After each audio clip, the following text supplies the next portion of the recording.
তার জীবন চর্চায় তিনি ভালো কাজ করে করেছেন। তার জন্য দোয়া করবেন আমার জীবনে আমার সহকার পরিবারের জন্য দোয়া করবেন।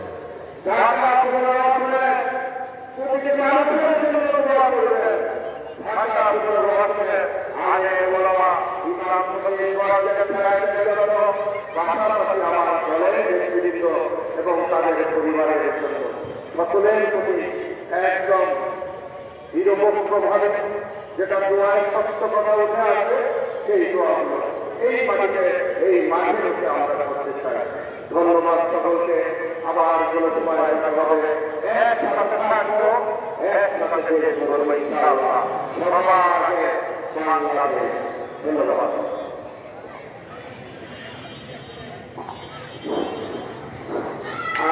এখানে আমার বাড়ি থেকে অনেক দাঁড়িয়ে আছে, যদি একটু কষ্ট করে একটু টাকা দেখা যায় ওখানে গিয়ে যদি আপনার দোয়া করেন আমার সবাইকে একটা দেওয়া হবে।